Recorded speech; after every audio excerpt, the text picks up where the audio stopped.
I've noticed in certain industries that in order to get into that premium category where everybody really respects the premium value of your product and is willing to pay you more for it, you have to be able to, put up or shut up, You have to be able to prove that your product really is what you say it is.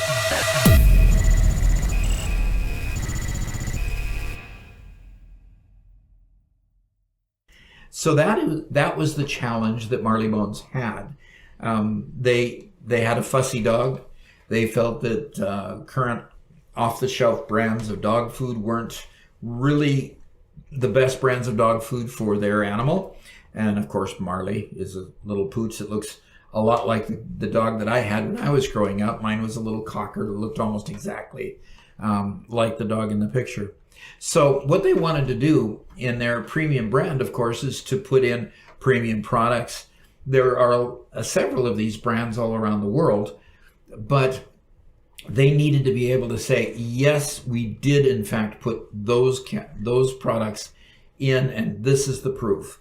And what they did was, as they, detailed out their product and showed their dog, of course, and of course, the dog has to tell you about the owners here, and it's really cute. They've got a really, really cute webpage, and really that's all they have to do, because when you go to Marleybones, the blockchain side of their business, which is really what we're interested in, what they do in order to link their product to the blockchain is that what they want to do is show that the products were sourced and actually put in the dog food that they're selling from premium sources, and not just all the stuff that kind of makes you wonder if dogs really like that stuff when you read the label.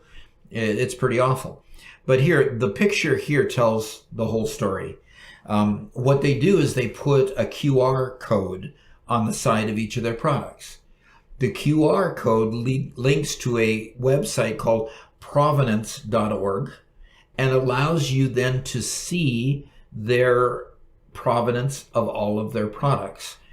There are two or three companies, two of which I know of for sure, both Provenance and Storybird, that link to blockchains to then display to customers the path that each of their products took from harvesting, whether it's vegetables and such, to the place where it's manufactured and then shipped to the customer.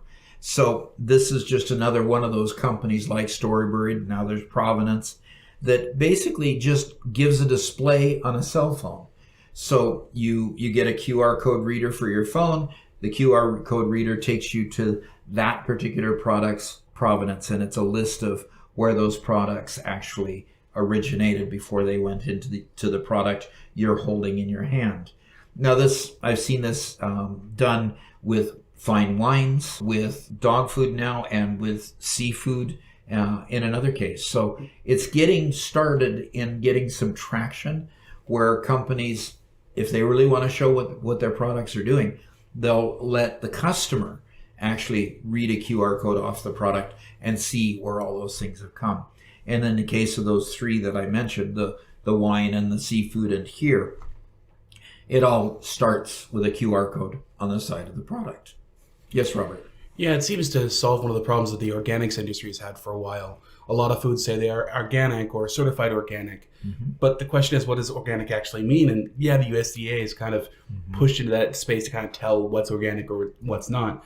But if you are specific about your food, about what ingredients go into your food, about where it was grown, what nutrients were in the soil, whatever else, this sort of thing really helps put your mind at ease so you can buy organic and be assured that it actually has the kind of ingredients you're looking for. Yeah, right now when I look at a label that says organic, I say, so what? That's it's just a marketing. Label. Yeah, that's just a label.